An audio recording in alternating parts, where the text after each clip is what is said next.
welcome to a new episode of A Lost Cause. A new season, actually. That's right. This is actually the season 2 premiere. Ooh. So exciting times. Particularly because now we finally get to talk about Desmond Hume. And of course, we love Desmond. But Annie, just tell us a little bit, who is Desmond Hume? Well, like where to begin, right? Yeah. He's the only Scottish person on Lost, which I think we should mention. Mm-hmm. No, that's not true, is it? Maybe not. Well, we'll think about it and get back to you. He's one of the only ones. We'll do some fact checking and then yeah. Uh-huh. And he was found in the hatch after John Locke and kind of all the Losties exploded it with dynamite, and he had been pressing this button on a computer to stop the world from it getting destroyed. So remember, for like most of season 1, the big mystery was, what's in the hatch? What's in the hatch? What's in the hatch? Desmond. Desmond is in the hatch, and what's down there? A cool place, lots of records, but most importantly, a computer that has to be, like, there's a button, and it has to be pushed every 108 minutes. 108 minutes. Yep. And the numbers are the code. Yeah, so basically every 108 minutes, you type in the numbers, hit execute, and then the timer starts again. And so it turns out that the whole time that, the castaways were on the beach, that whole time there was this man down there pushing this button every 108 minutes. Mm-hmm. So it's a really cool beginning to season 2 because we see, like, Desmond, getting up, like, riding his exercise bike, listening to, what's the song again? Make Your Own Kind of Yeah, Music. Make Your Own Kind of Music. And then, then we realize that it's actually happening in the hatch. Mm-hmm. So that's kind of the exciting conclusion. Yes. And how did he get there in the first place? So where do I start from the very beginning? Well, why don't you start with just him arriving on the island? Okay. So there's this big bad guy called Charles Widmore who's like just a pain. And his daughter is Desmond's girlfriend. And for some reason, Desmond feels like in order to win Charles's respect, he's got to do this race around the world. Yeah, because I think Charles Widmore is sponsoring it or something. Mm-hmm. So completely unnecessary. Penny, he doesn't have to prove anything to Penny, who just loves him unconditionally. Yeah. And so actually he gets his boat from Libby, one of the tailies. And then, I don't even know how it happens, but he crashes on the island. Yeah, so much like Richard before him and Rousseau, Desmond is sort of the third shipwrecked character. And then when he gets there, there's someone else there named Kelvin. Mm-hmm. Kelvin Inman. Yeah. And Kelvin explains, well, first of all, there's this idea that it's not safe on the surface of the island, that everything is quarantined and, you have to get in the hatch for safety. Yeah. And then he explains that every 108 minutes you have to push this button or, the world will end. So Desmond goes along with it. He's pushing the button. Then when, the season premiere of season 2, Locke just buys right into this whole button business. And so Desmond is like, yes, I'm finally done my really long 3-year shift of doing this. So he just takes off as soon as possible. And then we don't really see Desmond again for a while. Wrong. Well, until for 4 episodes. No, I think it's more than that. But anyways, eventually, so during this time that Desmond's gone, Locke and Jack are fighting about whether they should push the button. Then Henry Gale is being held captive. I just yawned. It's just the sound of my voice, I guess. And then Desmond turns up again. And what happened? How come he couldn't go home? I don't remember. No matter how hard he tried, he just couldn't get a bearing. We don't know that at the time. All right. But he just keeps drifting back to the island. So when they find him, I think he's like in the boat. He's been drinking. And he's very discouraged because it just seems like, I guess I can never get off this island. And this is around the time that, Locke is starting to have his crisis of faith and sort of wondering, like, is this all just an experiment? And, like, have I been pushing this button for nothing? And so then there's a really excellent scene where Locke has decided, okay, that's it. I'm not going to push it. Like, the next time the alarm goes off, I'm not pushing the button.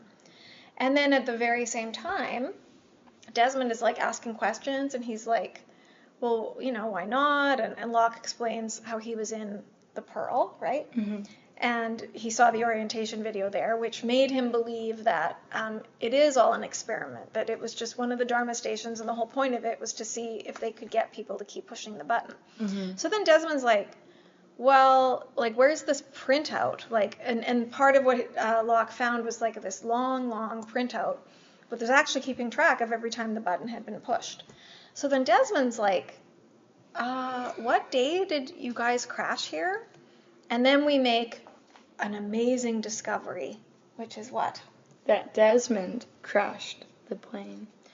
Yes. And this is a really fitting podcast to be doing today, which is August 8th, which if you think of, or August 15th.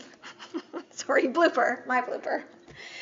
August 15th, which is 8/15. Yes, but also it's the day that Kate buried her time capsule with her little boyfriend. And it's the day that Oceanic, well, it's not the day, but Oceanic 815 crashed on the day that Desmond was a little bit late in pushing the button. And so tell us what happened. So there's so much to talk about. Yeah. Desmond, well, Calvin leaves, and Desmond's like, can I go with you? And he's like, no. And so Calvin goes out, but he realizes, Desmond sees that he's got a rip. Yeah, so he's got this, like, big, like, beekeeper suit. Yeah, basically. Yeah. And, because supposedly it's, like, not safe outside. So, he goes out, and Calvin immediately takes off this mask, and Desmond's like, what? So he follows him, and it turns out that Calvin had been fixing up the Elizabeth. Which is the boat that Desmond arrived on, yeah. And Desmond was like, this is not okay. Yeah, like, he's going to leave Desmond behind and take off with his boat. And so they have a stupid fight. Conflict ensues. And then he actually ends up accidentally killing Calvin. It's totally an accident. But yeah, he, like, falls and hits his head on the rock and dies. We actually took a hike in, Calgary. No, we took a hike in the mountains, but it was Red Rock Mountains, and it looked exactly like that. Yeah. And I was, like, had the music in my head. Wow. Yeah. My family was annoyed. So because of all of this, Desmond's been gone for nearly 108 minutes while all this happened. And so he rushes back to the hatch, and the alarm's already going off. And then now the countdown is down to 0. And then what happens? Hieroglyphics happen. Then these weird, like, red hieroglyphics come up, and things start to, like, shake and rattle. And then Desmond enters the numbers, and everything appears to be fine. But what happened right at that moment? Oh, the plane crashed. Right, yeah. right. So it was this, and what turns out later is that the whole purpose of pushing the button is to sort of regulate all of the electromagnetic activity, because the hatch is also known as the Swan. It was like a Dharma Initiative station. And there's certain parts of the island, like the Orchid, for example, where there's real concentrated pockets of this magnetism. And so that's the whole purpose of pushing the button. And we learn much later that that kind of had to come into place after the incident, which is, we find out more about that, and maybe we'll talk about that on another episode. But basically, Yeah, it turns out they really did need to push that button because the plane crashed. And, later we see it from, like, the other's perspective when they're looking up and we actually see the plane, like, break in two in the sky. So now Desmond is, like, convinced because he finds September 22nd, right, on the printout. And I think it says, like, error or something. System failure. System failure, because that's what it was saying, like, when he was late in pushing the button and the hieroglyphics came up, it was like, system failure, system failure. So now Desmond is convinced. He's like, oh, we really do have to push this button. But Locke, he's being stubborn, won't do it. He's being dumb. And now it's too old. late. Like, now, like, the hieroglyphics have, like, all that little metal thing box that the countdown's in. It's like, it's completely... It's, I learned this in science. In science! What is it? Tell me, Daniel. What is it called? Imploded. It imploded. Perfect. This is so good. We're just such pros. So anyways, now it's too late to push the button because, like, everything's wrecked. And so then Locke says, I was wrong. Meanwhile, like, forks and knives are, like, flying, like, the exercise bike is, like, going across the room. So then... But who really cares about that? Because we want to know more about the others. So then Desmond, during the same episode, when we sort of understand what happened with Calvin, one night Calvin told Desmond that there's this key, and it's like a fail-safe. Oh, I didn't bring my necklace. Oh, I have the key. So if all else fails, he's supposed to turn this key, and we don't quite understand what's supposed to happen. But, Calvin was going to do it once because he was so sick of, like, being trapped in the hatch. But he was afraid to because he was like, well, what if we all die and what if the whole world ends if I do this? Womp. And so that's kind of Desmond's choice, right? Like, he decides in that moment that he's going to turn the key. Mm-hmm. And I believe is it that same episode that he finds the letter from Penny? Yeah. Yeah.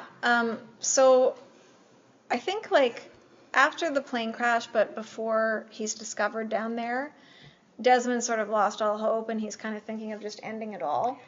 Mm-hmm. And so Desmond loves Charles Dickens. And the one Charles Dickens book that he hadn't read yet was Our Mutual Friend. And he was saving it, what he calls for the last day, meaning, like, the last day of his life he's going to read this book. But how would he know? Well, exactly, right? We don't usually get that kind of notice. But Desmond's decided, yeah, this is it. I'm just going to end it all. So I better read Our Mutual Friend.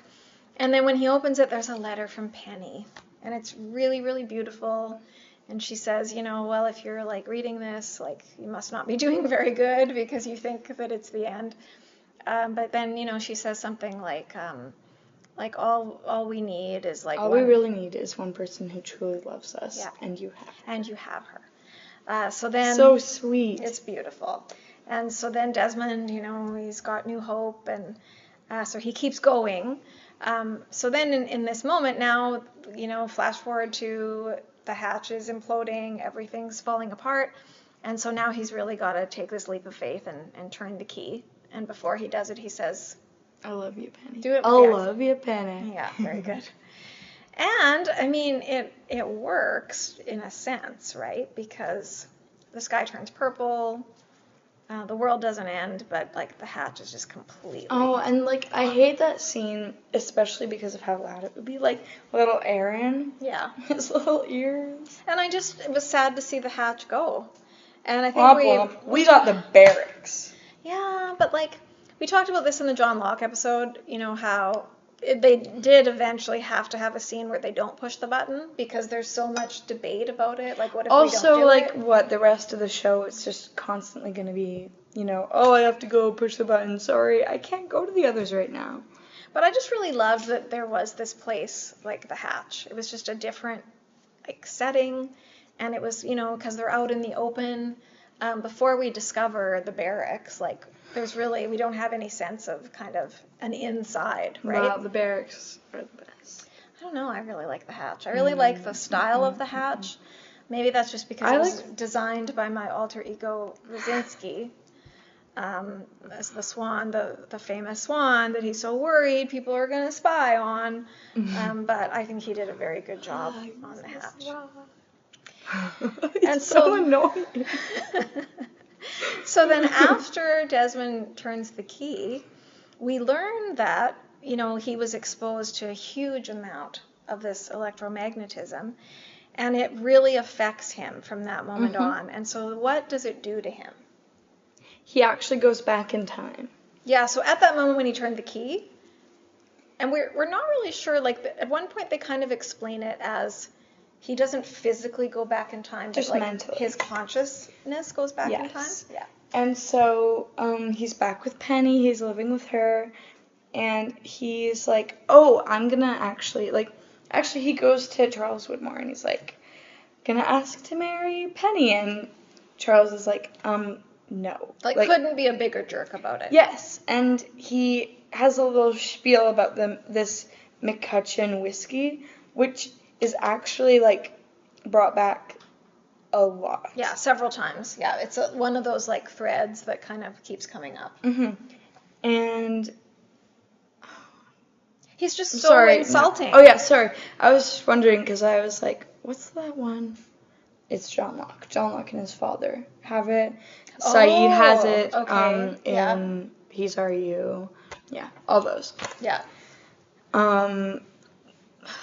And that's what they drink the night that Desmond tells the story. So he won't even, he pours 2 glasses as though he's going to have, a glass of whiskey with his future son-in-law. And then he goes on a big spiel about how expensive this is and then he, says, you're not even worthy to drink it. So, I mean, this guy has been living with his daughter. I guess he's good enough to do that, but he's not good enough to even have a glass of this whiskey. So, yeah, Widmore is not going to approve of the marriage. Well, can we just talk about what's Widmore's problem? Yeah. Why is he such a grouch? Yeah, he's just a total jerk. And he's he makes it like he loves Penny so much, but what about Daniel? Yeah. You left your child, Well, and he's a terrible father to Penny. Yeah. And also, what's up with him and killing children? Alex, come back, I miss you. Okay. And they were gonna kill Aaron, for sure. Oh, yeah. No, those were his instructions. And he wanted young Ben to die, which is nope, you leave the room. That's true. So, most people on the show, even though they're, bad or supposed to be bad, they have a soft spot for kids, right? That's clearly true of Ben. But it's a bit of a contrast with Widmore. He seems just totally cold and heartless. So in any event, now Desmond is having second thoughts about all of it. But he does decide, no, I'm gonna marry Penny. I was supposed to explain it. He goes to this station. No, sorry. He goes to this cute little antique shop, and he's looking for a ring.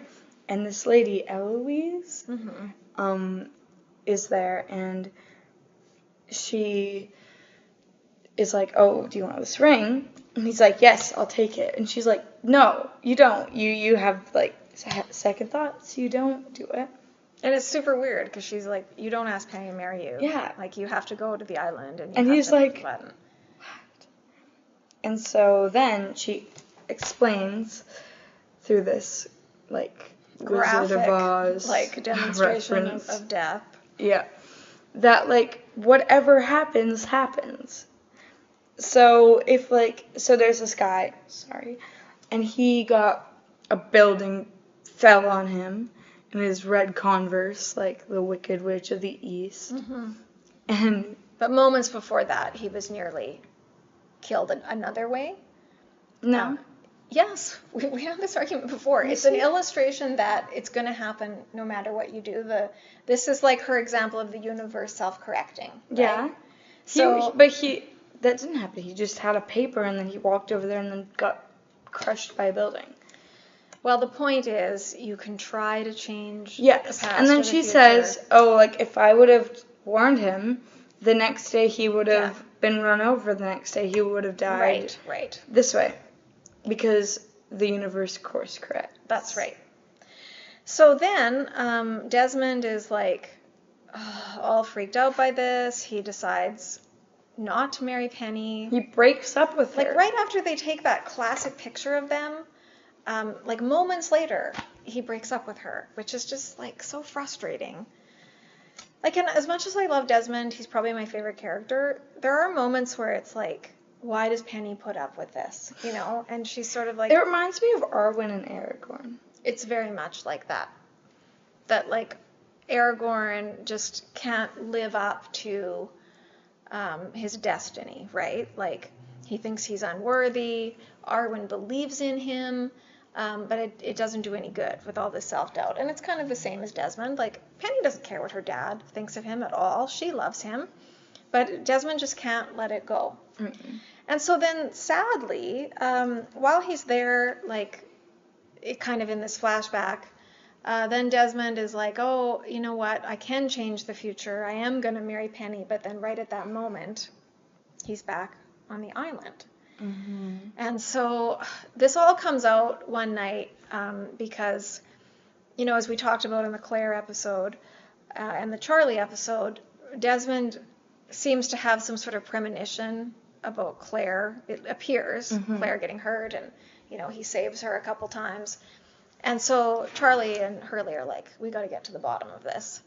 And so they offer him, because, like, Sawyer has the same McCutcheon's whiskey in his... But they didn't know it was from his past. No, but Desmond recognizes it, and it's like, I will drink with you guys. And so that's when this all comes out, that Desmond now is sort of a time traveler. Mm-hmm. And not only did he have the flashback, but he's been having flashes of the future. Yes. So that's, like, what's so significant about the Eloise thing, because he is seeing what seems to be Claire. Right, we think as the viewer, like, he's saving Claire, but we're wrong. It's actually Charlie that he has visions, you know, of dying. And so then there's kind of, you know, several episodes, and we've talked about this before, of, like, Desmond, you know, trying to save Charlie. Ultimately, Charlie does die, but he dies very heroically and, you know, gives that final message of not Penny's boat. So that's kind of the beginning of sort of this idea, not so much of time travel, but of kind of something like that. Yeah, flashes into the future. And so this is where... Can I talk about my superpower that I've been having recently? Sure. I guess this would also be a good time to do our new segment, Things That's Happening Around Us. We introduced this last week. Mm-hmm. So, do you want to? Well, everyone has kind of been wondering, you know, what's going on with Taylor Swift. She's kind of, ever since she got booed at the Super Bowl, she's kind of been keeping a low profile.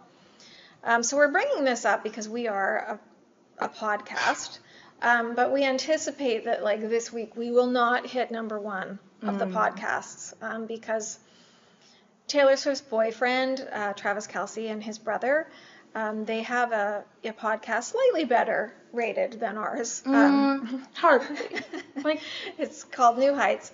And surprisingly, Taylor Swift was actually a guest on this podcast and announced her new album. Yay! The Life of a Showgirl. Yes, and it's going to be out October 3rd. So, exciting times. And it's just kind of a bit of a flash into the future. So speaking of flashes, the day that was announced, the night before, I dreamt that we saw Taylor Swift in concert. And every day since then, I've been having dreams that somehow have something to do with the day. So, yes, I'm Desmond. So maybe Annie is a little bit like Desmond. Who knows? Like, I'm also his same personality type. Right. But, like, come on, I wanted to be Ben. Yes, we know, Annie. We know, but what happened, so. Oh, please, someone just come back here from, like, future and just shoot me. No. It'll solve everything. So getting back to the topic at hand, for a while Desmond really connects mostly with Charlie, but then after Charlie's gone, he starts to connect with a new character, Daniel Faraday. And in what is probably the most, well-regarded episode of Lost. I don't like that episode. It just hurt my head. So we're talking about, of course, The Constant. And I think people love The Constant because it is so romantic. It's a nice romance thing, I guess. It is really, really romantic. But I agree with Annie, like, the Desmond parts are great, but it also takes place on the freighter, which is kind of like, oh, like... No one likes the freighter. Yeah, I don't like the freighter. So that's why, like, when I try to rewatch The Constant, I'm like, oh, yeah, but all the freighter stuff, you know? Yeah, and there's, like, this gross, bloody killing, and it's like... But why is it called The Constant? Ugh! You seem very, like, pained. I am pained! My mouth hurts! Well, I can take over for Sure. explaining if you would prefer. We are a team, after all. Yeah. So The Constant refers to how Desmond is actually, well, really, in some ways, Daniel Faraday saves Desmond's life, because when Desmond arrives on the freighter, you know, these times of him, his consciousness, like, going back and forth in time. I don't really understand it still. There's something about, like, it's almost like a sickness that's happening on the freighter, and we don't really know why. But it's happened to other people. It happened to, what was his name, Mikowski or something? Or I think that's not right. But yeah, he actually dies of it. And so Daniel kind of recognizes what's happening because he was doing these experiments in Oxford, and you know, with mice, and then with his girlfriend, and so he gets what's going on. And if Desmond can't find a way to stop moving and back and forth through time, like, eventually he'll die, you know. And it's like, I think your nose bleeds. Is that what happens? Or yeah, they love the nose. Yeah. And so then Daniel's like, okay, what is something that is in you keep jumping back and forth, but what is, like, a constant that would tie you to sort of both realities? And it's Penny, right? So Penny is the constant. And so basically, like, Daniel's saying, so you have to talk to Penny. It's the only way to bring you back. And so what's so romantic about it is that in one of his, like, flashbacks, he goes to visit Penny. And, you know, she's really angry at him at the time. She might even be engaged to someone else. I'm not sure. But, like, she doesn't want to have anything to do with him. And then he tells her, you know, in, what is it? 4 years. 4 years, yeah. In 4 years, on Christmas Eve, I'm going to call you. Like, please answer the phone. And because, you know, his plan is when he gets back to the freighter, in terms of his consciousness, he's going to try to phone Penny. And so she's like, what? You're going to phone me in 4 years? Like, you know, go away. Like, yeah, right. So then he gets back. He finds a way to call her. He's got to, like, know what her number was at that time, right? And she picks up the phone. And she's actually been waiting for his call for years. It's so sweet. And it's just really really beautiful. And so one thing we learned in the Getting Lost documentary is the comedian Bobby Monahan, who was, like, a cast member of Saturday Night Live. He's, like, a huge Lost fan, and he bought a lot of the stuff. Yes! Lucky guy. But, like, he's such a fan that for his wedding, some of his vows are actually from The Constant. And yeah, that is true. No, and it's and you have her. No, that's what's in the ring. Yeah. Yeah, that's what I'm talking about. He said the vows. Sorry. Some of them were from The Constant, but then there's his wedding ring, and on the inside it's engraved, and you have her, from that letter that we just talked about. So it's like, whoa, maybe he's a bigger fan than us. No. Because that's pretty... I guess we'll see what Annie does when she marries Roger, but until then, I think, like, he's in the lead. So Desmond is essential to... Oh, no, I'm going to be thinking about that. How can you top that? So Desmond is essential to two very, very important plot lines. Oh, I could put Your Mine. Oh, right. So you're not going in the Desmond direction. Yeah. Well, maybe your wedding cake can be like a giant, like, Dharma can of beer. Anyway, as I was doesn't work. trying to say, Desmond is essential. Not a good relationship. the two big themes of the show, like the magnetism, which we talked about, because turning that key should have actually killed Desmond. And so we learn that Desmond has this kind of supernatural resistance to it. What it does is makes him travel through time, but it doesn't kill him. And this becomes very important, towards the end of the show. And then he's also very key to the time travel, because, he's the first one to sort of do it. And then, of course, the island gets moved, and so everybody's skipping around through time. But he's not there. But he's not there at that time. He's off the island. Yeah.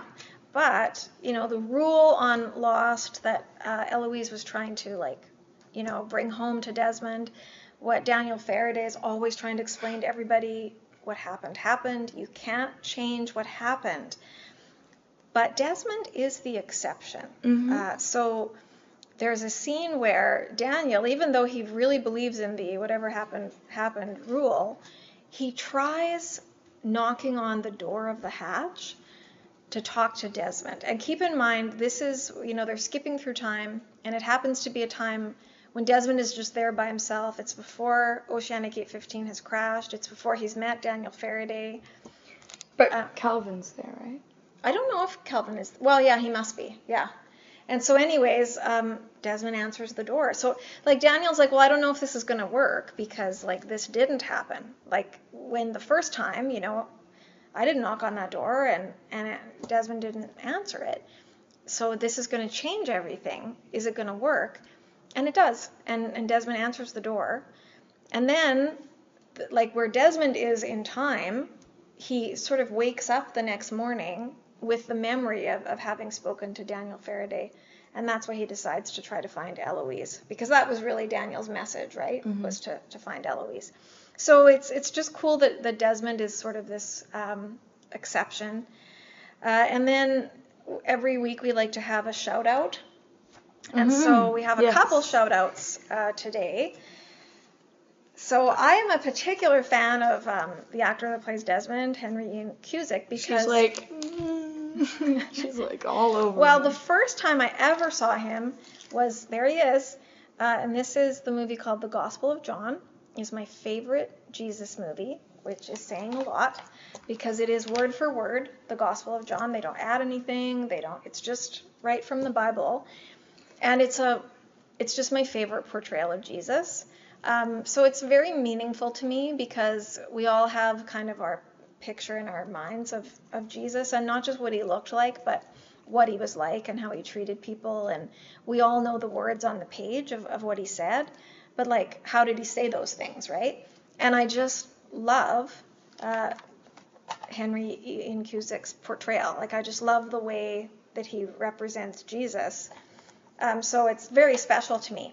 I tried watching it, but I only saw Desmond, so I thought maybe better not. We don't want to confuse those two. I must have watched it before I saw him on Lost. But what's funny is, or maybe I watched it kind of during season 2, because the first time I saw Desmond, when they find him in the hatch, it didn't really twig. But then when Desmond comes back in the boat, I actually said to Annie's dad, my brother, I said, that guy's really Jesus style, I think I said. And your dad was like, wait a minute, isn't he the same actor that played Jesus? And so then we discovered it was, and we were really excited about it. And sometimes I don't know if it's just because I watch this Gospel of John every Easter, so I've seen it, I don't know, 24 times. She's really old. Actually, not that many times, 20 times, but anyway.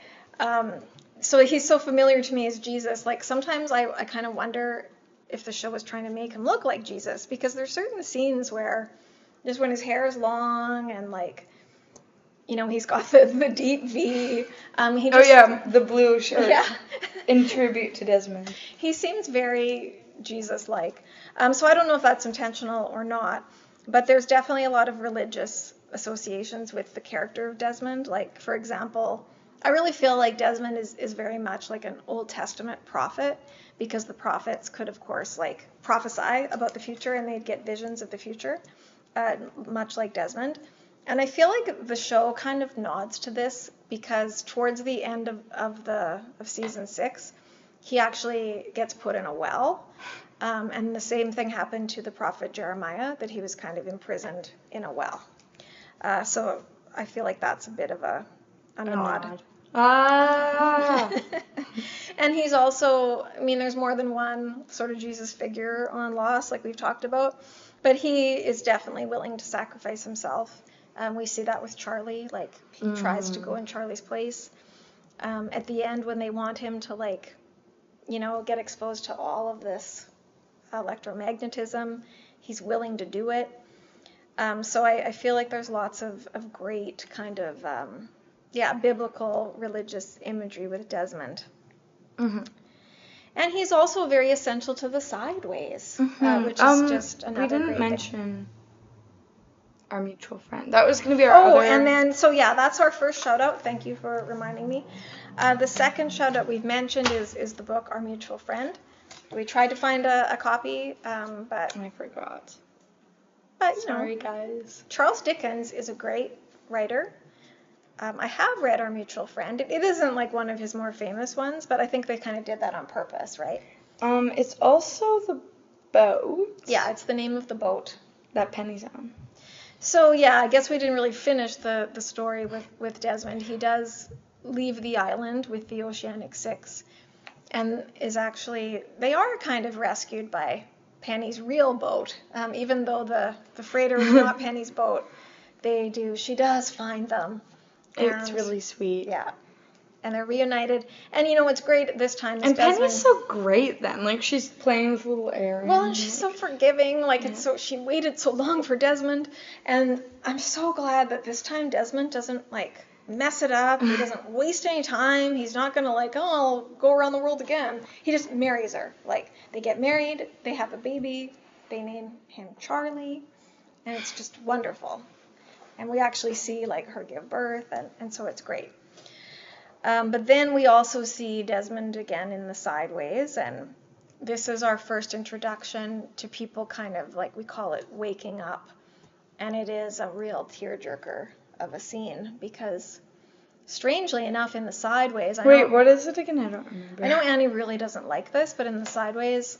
like, Desmond works for Widmore. Yeah, is kind of his right-hand man. Out of there. And he's not even aware of who Penny is. Like, he's never met her. I just don't like Widmore, okay? Well, he's probably, like, maybe the worst villain on the show, arguably. Well, who else would be? Well, John Locke's dad and Kimi, I think, would be the main candidates for that. Widmore. And then Widmore.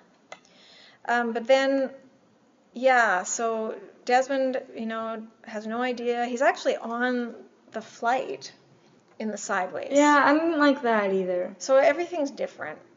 And then I think, like, he's got to pick up Charlie, right? Is that the very first flash? That he picks up Charlie to go to the concert and Charlie crashes the car? And then they're underwater and he sees him from outside and then he has a quick little flash. But is it Charlie that he knows first? Well, I think it's just a flash and he doesn't understand it. And then he has to go to the hospital to get him. You know how Desmond, knocked out Ben, ran over Locke because he knew it would wake them up? Yeah.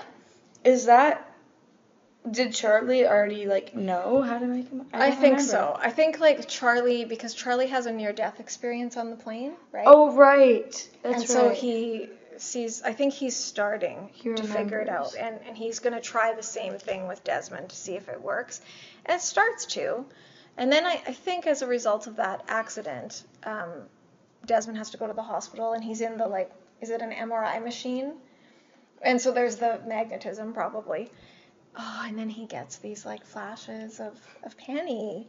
And, and you see his eyes, and, they get all, big, and we see all these beautiful flashes. And then that's how he wakes up and remembers. And then he actually meets Penny and shakes hands with her and then, faints. And is actually, transported back to... Oh, yeah. Yeah. So that's another... But you also didn't mention in season 6 how Widmore's people used Desmond back on the island. They do. That's kind of where this... And I hate that magnetism thing. Please. I don't like it either because what happens is, Desmond is trying to find Eloise, so he goes to L.A. Ben wants to kill Penny as revenge for Widmore being responsible for killing Alex. And so, like, Desmond's getting groceries and then, like, sees Ben. And then Ben, like, shoots Desmond. But Desmond is still, like, strong enough to just beat the crap out of Ben. Like, just beats him up so bad. But anyways, now Desmond's in the hospital. Like, Penny's worried he's going to die. And then what happens? He survives only to be kidnapped by Charles Widmore and taken back to the island to be this sort of guinea pig for, this whole kind of heart of the island thing. Stop with that Disney crap. Yeah, which I don't think we'll get into for today's episode, but... Oh, yeah, we're almost... Yeah, we're almost out of time. But in terms of the Sideways... He's the one to wake up pretty much everybody. It's also interesting because remember we talked about Juliet, how in the incident when she dies, it's like she's halfway already in the Sideways because she says, we can go Dutch. And it's the same with Desmond. Now he's actually traveling to and from the Sideways and the island because he meets Penny in the Sideways and then faints and goes back to the island. I just don't like that kind of episode. It stresses me out. Well, and it just raises more questions about, like, what is the Sideways exactly. But so, I love Desmond. He's just, I don't know. I am pro Desmond. He's a great character. He adds so much to the show. And, it's a tough choice between him and John Locke, but I probably lean towards Desmond as being my favorite character. So, Annie, it's almost time for the hot take. Oh, okay. Do you have a hot take? Yes, I do actually. So my hot take is that Desmond is the real man of faith. That's your hot take? Yeah. It's my hot take. Can you explain? Yeah. So, like, for example, he was down that hatch for 3 years, pressing the button. He was the one to turn the key. And he's just, like, great. He's a believer.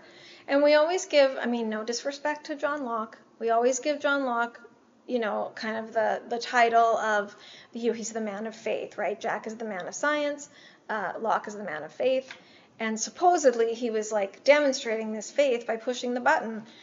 But, like, how long did he push the button for? Like, a few months he pushed that button and then lost faith and gave up.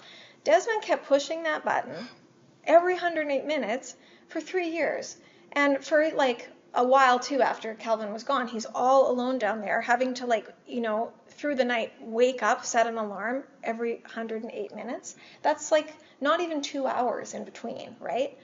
And yet he did it without knowing for sure, is this even real? And, like, do I even need to do this? And that's kind of like how faith is, right? Is that if you were certain, it wouldn't take any faith, right? That's what faith is sort of, the things we can't see and the things we don't know with certainty, but we believe them anyways. And so I agree with Annie's hot take that really, when you think about it, Desmond is the real man of faith. And I think in many ways is, like, perhaps the most moral character on the show, other than accidentally killing Calvin. Like, unlike a lot of characters, Desmond doesn't do anything really, really bad. Think about it. Like, what? He beat up Ben. Oh, right. Yeah. Yeah, Annie thinks, isn't sure, like, that she's suggesting it was maybe immoral of Desmond to beat up Ben while he was trying to kill his wife in front of his 3-year-old son. So I guess that's one viewpoint. An interesting take. I, on the other hand, think it was good that Desmond did that, but I guess we differ there. But we can all agree that Desmond is wonderful. Yeah, pro Desmond, justice for Desmond. And as an extra shout out, I want to do a personal shout out to Annie's new hair. I'm sure as soon as you started watching, you were all like, whoa, Look at her hair. So do you want to just quickly tell the story of your wonderful haircut? So I went into the salon and I was like, I wonder if I want bangs. And interesting that Annie, like all of the, well, not all, but most of the female cast members of Oh Lost, my goodness. succumbed to the bangs. Maybe it's true that there needs to be some sort of quarantine or like she's infected because anyway, So my hair salon lady has a Stevie Nicks shirt on. And I was like, yeah, let's do it. Let's do the Stevie Nicks hair. And if you don't know who that is, like, we're not going to tell you. Like, I mean, get with the program. Yeah. If you know what Lost is, you better know what Stevie Nicks is. I mean, not that they're related in any way, but still. Well, 70s. Yeah. You know, I can see, like, Radzinski jamming out to Fleetwood You just know that he's got a copy of Rumors, like, in that record collection. Mm-hmm. Like, you just know it. Well, yeah. Yeah, all the Dharma people, like, you know, little baby Ethan, like, listening to Stevie Nicks. So there is no reference to Fleetwood Mac? Like, I'm just thinking of Charlie's t-shirts, or I don't think there is. Mm-hmm. Okay, anyway, continue. But yeah, that's the story, so I got... She was inspired by Stevie Nicks, and now the fashions I'm, of like, the fully into the 70s phase. Because Annie is a bit of a, like, Dharma baby, right? Like, she's, she wants to live out her Dharma era, and I, for one, support that. I get a little bipolar with Lost, because I love the Dharma Initiative, but I also love the others. So I'm really happy that right now, as Annie's preparing to go to high school, that, like, her fashion sense is more Dharmaville than, like, like, gross hostels. And, like, what? Well, and, what if I was Pirate Annie? Yeah, like, I mean, I think the first day of school, probably better to come in there, like, looking all, like, okay, Dharma. but come on, like, we know that even Richard was, like, going 70s. Yeah, but, like, he wasn't all dirty. Like, think of, like, how frustrating it must have been for Ben when he had to pretend, like, that, you know, they're these kind of, like, grungy, like, uncivilized people. You just know that he just couldn't stand it. Well... So I think it's good. I mean, I don't know. I mean, young Ben grew his hair out, and I think that was because of Pirate Richard. I'm not talking about, like, long hair. I am. I'm talking about 70s Richard, and I just know that when he wasn't in the jungle talking to young Ben, he was, like, got the fringe. He was, like, in that phase. Right, because you think it was just part of that disguise. Mm-hmm. Yeah, that they don't really look like that all the time. Yeah. Maybe. And he would also love Stevie Nicks. Yeah, Richard just, like, didn't stick with the whole 70s vibe for very long because, like, by the time he's talking to LaFleur on that bench, he's right back to his kind of, like, GQ cover, you know. So, didn't work for him. He tried it. I liked it. I liked Pirate Richard. Yeah, I know you're always looking for him in the woods. I am. But I, for one, embrace Annie's Dharma fashion. It's like... it's going to be great. She's got the right hair for it. And now we just need to get the clothes, which is what we're going to do tomorrow. So it's happy times here in Saskatoon. Still summer. We've got the Taylor Swift album to look forward to. And one of these days, like, hopefully Taylor Swift will discover Lost and write a bunch of songs about it. But until then... I love my... electromagnet boyfriend. Stuff like that. Who do you think she would, you know, have a crush on? Desmond. Oh, Desmond, not Sawyer. Sawyer's a bit of a... Maybe. Yeah. Maybe... I don't know. Yeah. Anyways, thank you for joining us. We got so off topic. You know, there was a lot to fit in on this episode. There's probably a lot more we could have said about Desmond, but we're very excited to be in season 2 of our podcast and to start talking about, because I really feel like the show takes off in season 2 and becomes so much more interesting and really, like, we're introduced to some of the very best characters here on in. Mm-hmm. So if you're about to give up on the podcast, if you're like John Locke and you're like, I can't click on this link again, just hang in there a little bit longer because it's going to get better. And so, namaste. And see you in another life, brother.